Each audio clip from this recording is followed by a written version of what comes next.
batted out of the air into the back of the end zone. Should have been illegal bat on the defense. Cost us a victory. A no call has cost the Lions, my Lions, a victory.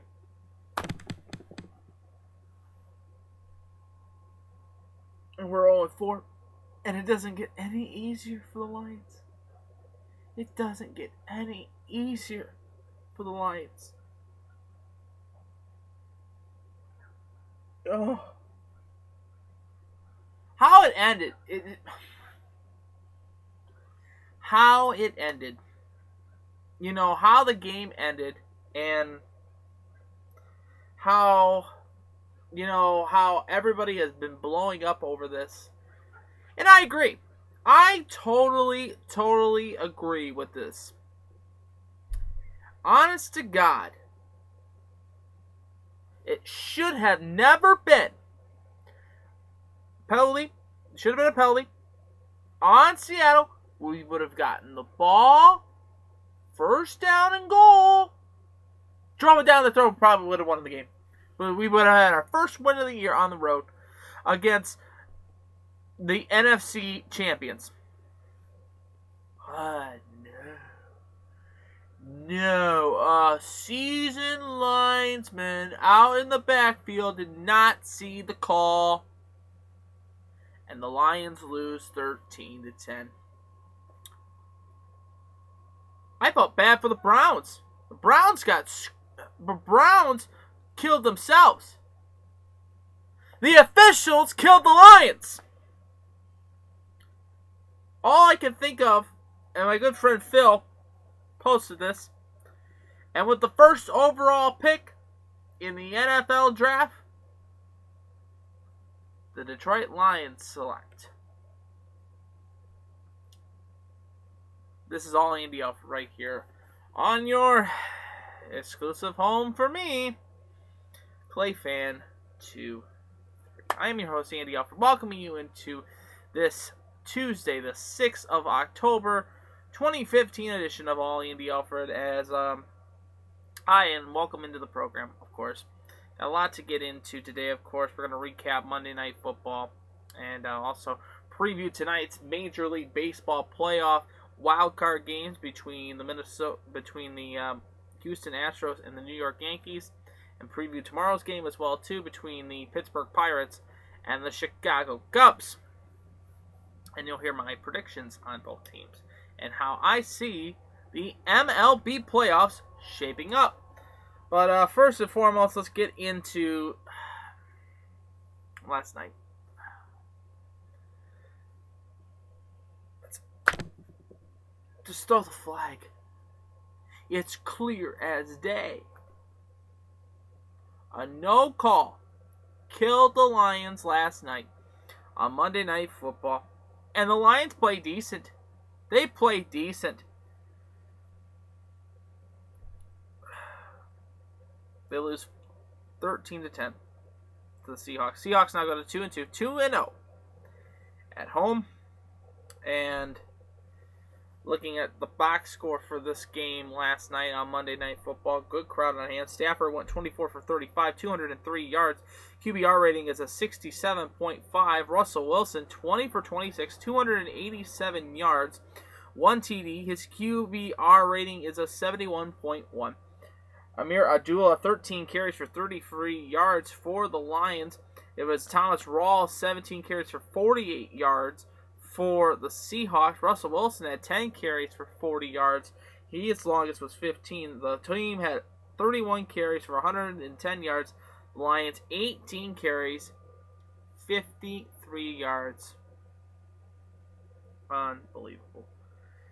I knew we were going to be in a hole all night. I just knew it. I knew it, and I knew it. And to say that the Lions were in trouble early, they were. Oh, they were. They were in so much trouble early on. What are we going to do? The defense is horrible. Offense is horrible. We're 0-4. This club should be competitive. This club should be competitive. It was a playoff team last year. Two players don't kill a whole team. And right now it feels like the loss of Sue and Reggie Bush. What's killing us? Killing us. Calvin Johnson gave up that fumble, of course. He had 7 receptions for 56 yards. The team had 24 receptions for 203. Seattle had 287. 20 receptions altogether. Jermaine Kersey, 2 receptions, 84 yards, as long as it's just a 50-yard. Bad defense. Bad defense. Bad defense. Defense is horrible. Looking at this is just absolutely horrendous. I can't look at over. This is just unbelievable. What are we gonna do? What are we gonna do? The Lions are 0-3, folks. What are we gonna do? We got the Cardinals. We got 4 home games. Cardinals loss. Bears might be a win. Vikings might be a win. Then we have Kansas City, and then we go to Lambeau. Could we have 2 wins? Possibly 2 wins. 2 wins.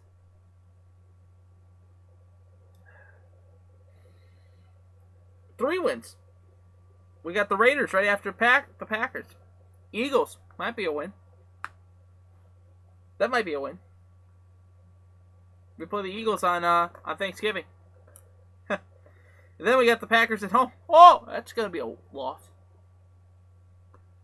Saints on the road. That'll be a loss. 49ers, that might be a win. The Bears to end the season. Do you see this team being a playoff team this year? Absolutely not. Does Caldwell need to go? I can't pass the judgment yet on him. Patton, I can pass the judgment on. The defense is absolutely horrendous for the Browns. The Browns' defense is absolutely horrendous. Absolutely horrendous. And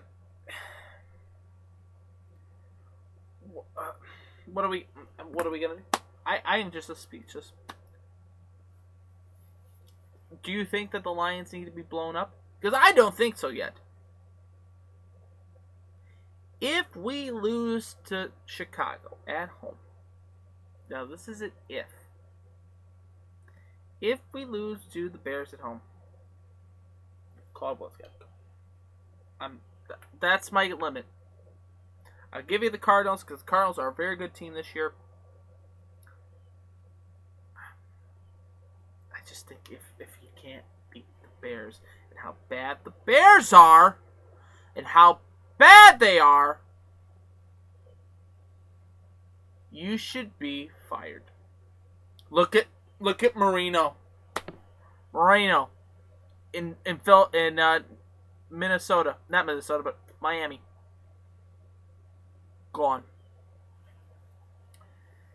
Oh. And for the Browns, Pettin's on the hot seat now. Oh, it's on the hot seat now. 1-3. You got the Ravens this week, and then you're hosting the Broncos. That's a loss. 2 losses. And then you got the Rams. That's a loss at the Rams. Home to the Cardinals. That's another loss. At the Bengals. That's another loss. The Steelers, you might get a win because of Michael Vick. You might. You might get 2 wins. Home to the Ravens. Loss. Home to the Bengals. Loss. Home to the 49ers. Possible win. On the road to Seattle. No. You're never going to win there. Never, ever going to win there. At Kansas City. Possible win because Kansas City might be benching their players for the playoffs. And then you're home to the Steelers. Possible win.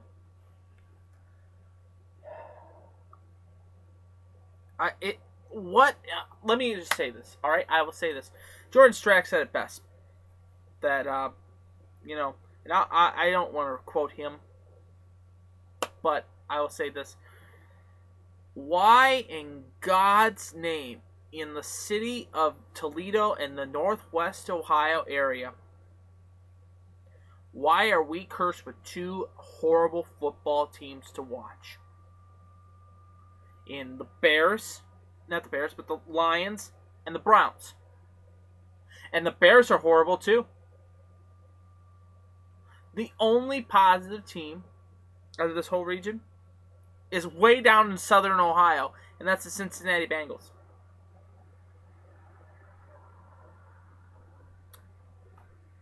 Are you looking forward to this Sunday? Because I'm not. That's 2 losses right there. If we beat Arizona, if the Lions beat Arizona, that's a surprise by me. If the Browns beat the Ravens, that's not going to be that much of a surprise because how bad Baltimore is this year so far. Patton.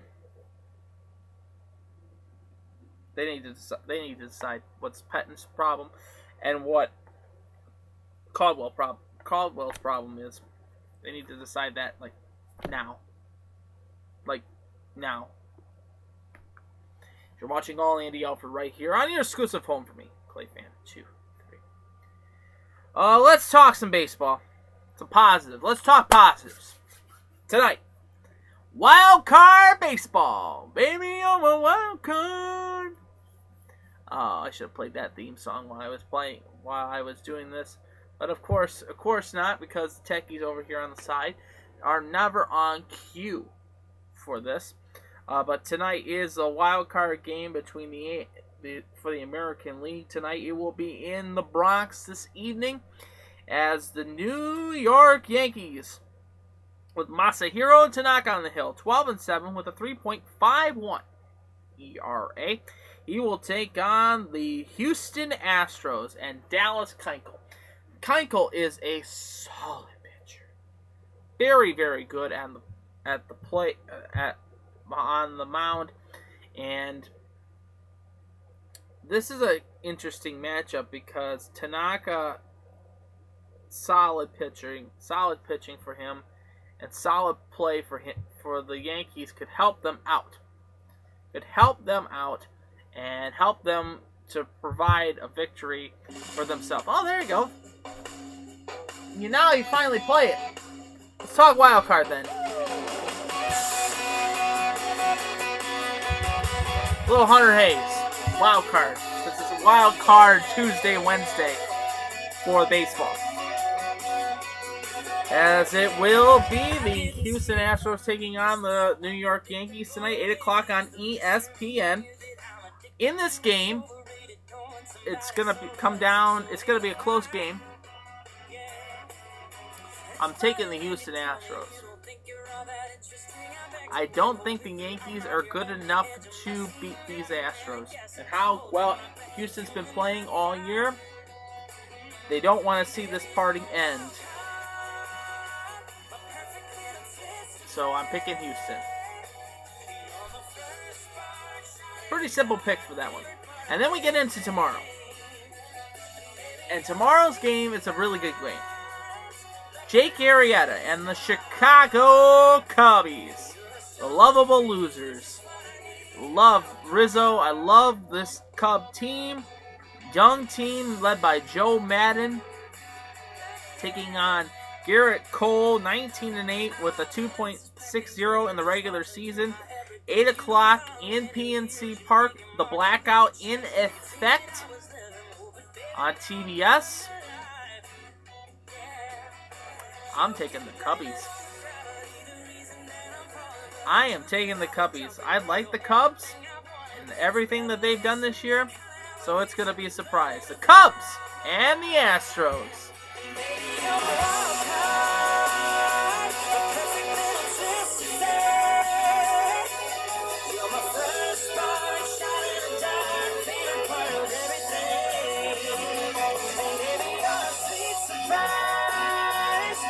Yep.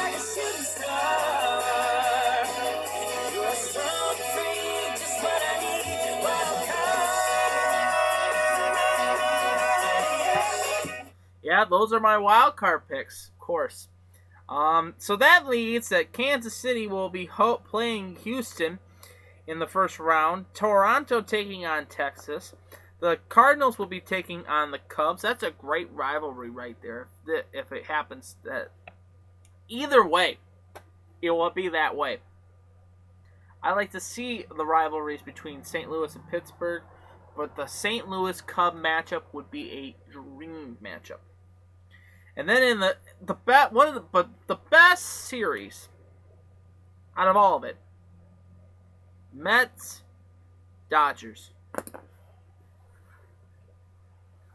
Oh, button up. This is going to be a doozy of a series. Clayton Kershaw, Zach Greinke, Philip DeGrom versus Philip DeGrom, Wheeler, Harvey if he is pitch elevated. Great pitching matchups. Great defensive battles. Be interesting. Will be very, very interesting. Of course, we'll see what happens. So you guys want my picks, of course. Kansas City and Houston, I'm taking Kansas City in 5, of course. For Toronto and Texas, I'm taking the Texas Rangers. A surprise pick. Thinking that Toronto after David Price, it's R.A. Dickey and Mark Burley. 2 pitchers on the end of their careers. Burley definitely on the end of his career. Dickey, you could throw up softballs and you could take him out of the park. Taking Texas in 5. St. Louis and the Cubs, I'm taking the Cardinals. That will be in 4. For the Dodgers and Mets, it's too close to call. For me, it's too close to call. I like to see the Mets prevail, but I also like to see the Dodgers prevail and see how they do. And the Dodgers game, you know what? I'll go with the Dodgers. Just for the fact that their pitching is going to be a little bit stronger. Harvey, I don't know that much about, and how long he's going to be on the bump. But we'll see what happens with that. Taking the Dodgers to take on the Cardinals in the NL. I will take the Cardinals. Excuse me. You know what? That's what everybody's picking. I don't want to fall on that line because this is all Andy Alfred. I'm taking the Dodgers. I told you I'd change it up a little bit. Taking the Dodgers. It will be Kansas City versus Texas. I'm taking Kansas City. But Kansas City and the Dodgers. It's the Dodgers. I have to say, after Volquez from Kansas City, who else is in the lineup? Who is in the starting rotation? Cueto. So. Gonna pick the Dodgers. Clayton Kershaw. Puig is gonna finally get the win. So we'll see what happens. Starts tonight, 8 o'clock, ESPN. The wild card game, AL wild card, Houston versus New York. As you're watching all Andy Alfred right here on your exclusive home for me, a production of ClayFan239. Your host, Andy Alfred. And today's show is brought to you in part by Dr. Zuhari and Fisher's Office. Hey, by the way, I got their pen out right here. Hey, Dr. Z. Best in the business. One of the best in the business. Puts the Frankel guy out of business, I'll tell you that much.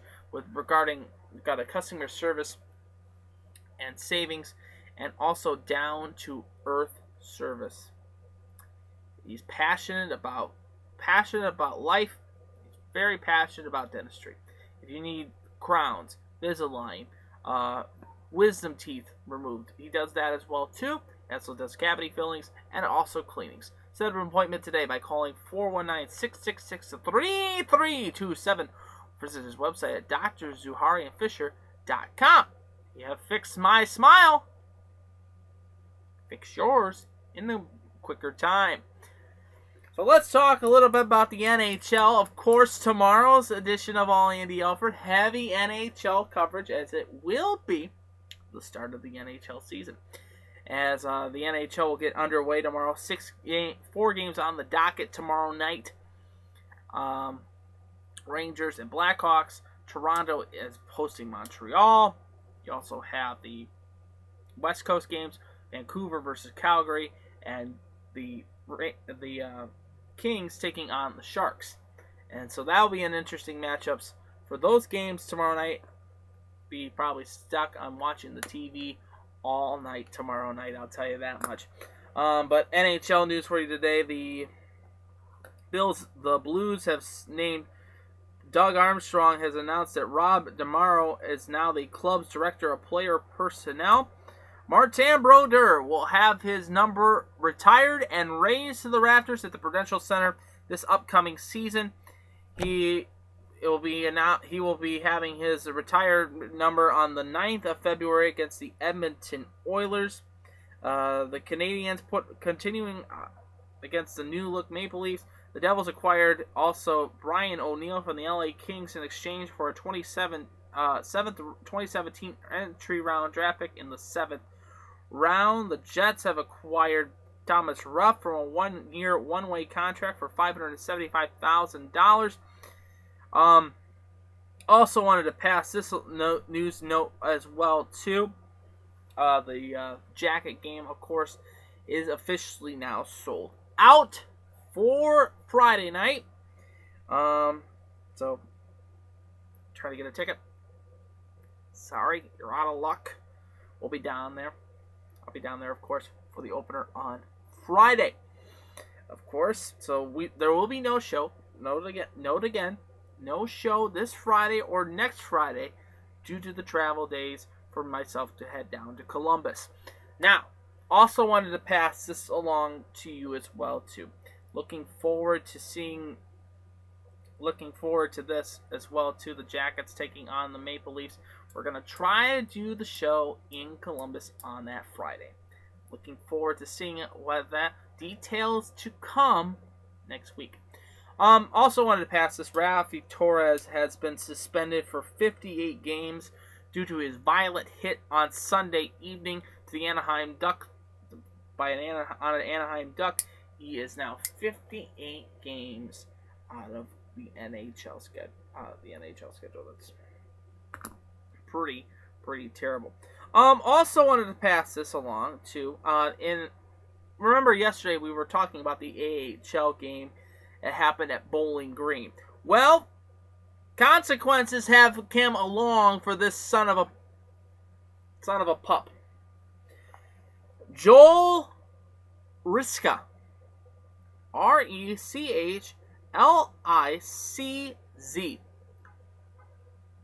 Plays with the Grand Rapids Griffins. Suspended for his charging incident on Friday evening. Riska, 6'4", 220-pound veteran, was brought in while Tristan Grant mends from his off-season injuries. Grant isn't expected until late November and early December. They suspended him for 3 games by the AHL for the charging incident Friday's preseason opener against Lake Erie, and also for yelling at the officials. You don't yell at the officials. Plain and simple. You go to the box. And don't be a crybaby. He's a crybaby. Hope he stays in Grand Rapids. If he comes to Toledo, alone better worry. And speaking of the Walleye had their transactions yesterday. And here's who they added to the roster. And tonight is day 2 of training camp for the Toledo Walleye, of course. And they added Shane Burschback, Kyle Bonus, Kyle Banshee, Adam Chapin, Joel Schwinard, Derek Dotkin, Kurt Egri, Tommy Folan, Ralph Fergbergs, Max Garn, Mike Gunn, Auden Hirschfeld is signed by Grand Rapids, A.J. Jenks, Aaron Kesslin, J.P. LaFonte, Michael Leone. Yeah, he's back, folks. Jeff Lurg, Jarrett Nightingale, Jake Patterson, signed from Grand Rapids. Andrew Pashano, Evan Rankin, Seth Rosberg, Garrett Sagos, Bruce Schmitz, Josh Sala, Tyler Sakura, Steven Spiel, Stefan Verger, Ben Warda, Austin Woodrich, and Dominic Zabaro. All are on the roster for this upcoming season for your Toledo Walleye. So Kyle Bonus is the one key that surprised me a little bit. Of course, like that. Seth Rosberg as well, too. He's a great forward. Seeing some of his play when he was with the Springfield Falcons a little bit as well, too. It's good to see him back. Dominic Zabaro was assigned by Grand Rapids. So all yesterday's transactions for the Walleye. Walleye are having day 2 of their practices today. As well, tonight is the Walleye season ticket holder event. Fortunately, I won't be able to attend. Didn't want to go to it this year. Testing out all the new food items, as well as meeting the team and players as well too. So, the Walleye getting ready for their season to get underway. Preseason game is Friday night. Tickets are still available for that. Tickets are $10 at the Huntington Center box office, or going to ToledoWalleye.com or calling their phone number 419-725-WALL, or like I said, visit their website, ToledoWalleye.com. Because it's our fish, our fight. So, like I said, tomorrow's show, a little heavily energetic NHL news and notes for the night as we get ready for their season. We'll also recap the MLB AL wildcard race, as well as talking about the NL wildcard tomorrow night as well too. Today's show has also been brought to you in part by Libby Factory Outlet on 205 South Erie Street. Hey, setting your table right, the perfect way to set it right, with a perfect collection, with either being scotch, cognac, bourbon, and tequila, and so much more. Can't pass it up like that. I have the brandy set, the cognac set, here in the Man Cave Studios as well. So visit the Libby Factory Outlet, 205 South Erie Street in downtown Toledo. Open 7 days a week, Monday through Friday from 9:30 to 5:30. Saturday from 8 a.m. to 5 p.m. and Sunday from 10 a.m. to 5 p.m. Libby Factory Outlet, setting your table right for more than just food. And it is the art of entertaining. And they're setting your table right for tonight's event to watch on TV, of course. The AL wildcard between the Houston Astros and the New York Yankees. 8 o'clock first pitch on ESPN. That's going to wrap it up for all Andy Alfred today. I hope you enjoyed this program. Go Jackets! Go Walleye! Come on, Lions. You got to get going. And the Browns, too. Oh, my God. Go Monsters! That's going to wrap it up. And as always, I'm pulling for you. We're all in this together. The game of life. And to the teams behind me and to your team that you root for at home as well. Victory is sweetest when you have tasted defeat. Have a good evening, everybody. I'll see you tomorrow for another edition of All Andy Alfred. Love you, babe. Talk to you tomorrow.